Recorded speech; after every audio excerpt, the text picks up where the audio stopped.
Hello scholars, welcome back to the Kemet Maasai Academy. We are continuing our motivational videos for students. As usual, I'm reading from the Student's Master Plan, Hardcore Rules for a Lifetime of Success. The passage that I'm reading this morning is, don't memorize, understand. There is a difference between memorizing something and knowing it.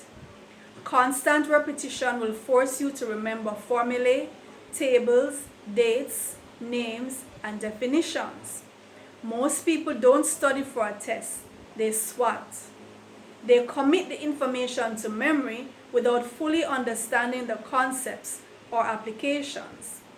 Because they don't understand it, they quickly forget. Because they have memorized the problems and the particular solutions, they can only solve those particular problems, and they are totally lost when confronted with brand new problems. When you understand something, you do not have to commit it to memory. You can use what you know to solve brand new problems, time and time again, no matter how they twist things round. No matter if the circumstances change, once you understand the basic principles, you can work your way through it. So, the most important thing during class is to make sure that you understand what is being taught. Start by listening carefully to the explanations being given.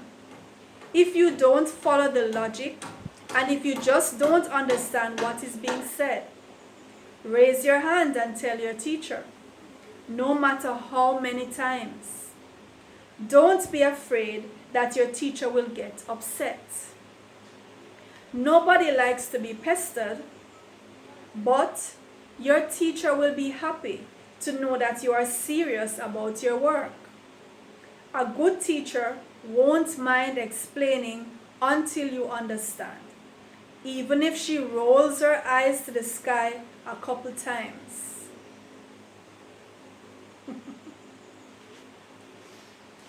In mathematics, you do not need to memorize the formula. Try to understand why you use that particular method. When you understand it, you will remember it easily. Try to make sense of what is being explained. Try to explain it out loud to yourself or to someone else. If you can see why pi is 3.14, then you do not have to memorize it. If you take any circle, big or small, and measure the distance around it, its circumference, and the distance across it, its diameter, and then divide the circumference by the diameter, you will always get 3.14 or pi. Pi shows the relationship between the circumference and the diameter of any circle, no matter the size. Then, it is easy to remember that the circumference divided by pi will give the diameter, and the diameter multiplied by pi will give the circumference.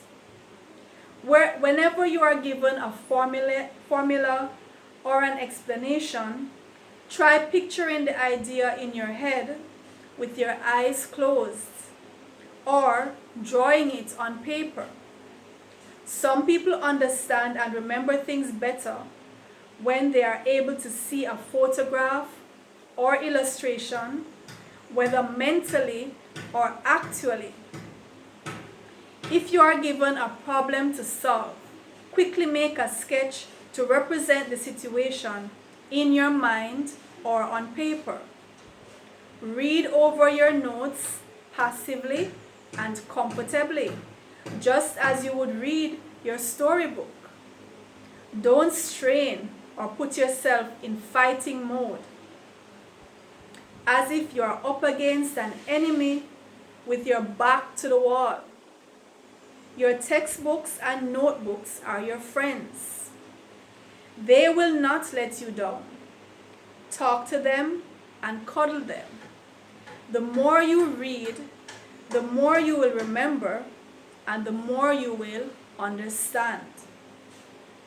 Now, it's very important that we understand what we are doing, that we have the concept of what we are doing. And for this reason, as teachers, we should try as much as we can to get the students involved in the process. The hands-on approach, the conceptual approach. Because when students are involved in arriving the formula, in arriving the definitions, they will automatically remember it. The experience of going through that. So for example, instead of just saying, okay, this is how you find the area, this is how you find the perimeter, this is how you do whatever, allow the students to do the measurements, to do the calculations, to take things that they use in their everyday lives into the classroom, to have different approaches, different models, that we use, whether we're going to use the algebraic way of solving, right, or use a graphical way of deriving the formula, or we have to find ways that will allow the students to participate, to become a part of the whole process of finding the answer. And then they won't have to be trying to remember, trying to memorize the thing.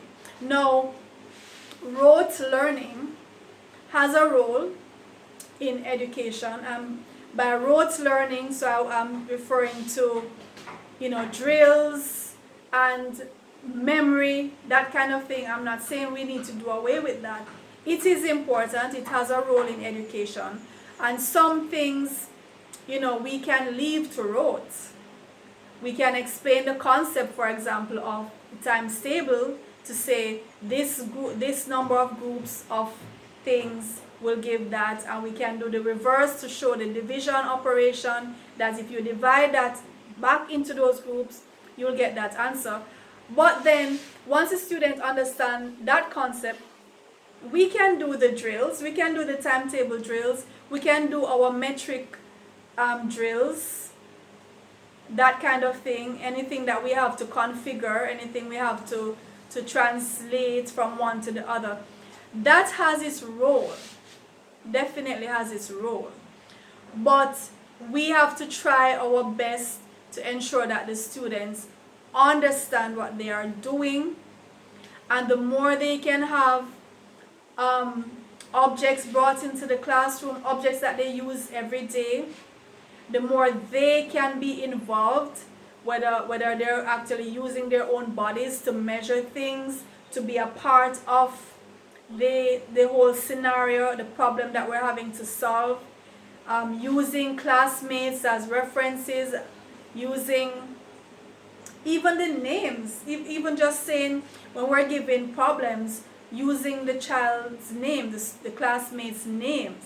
That's one way of involving them, to let them know that they are a part of the scenario.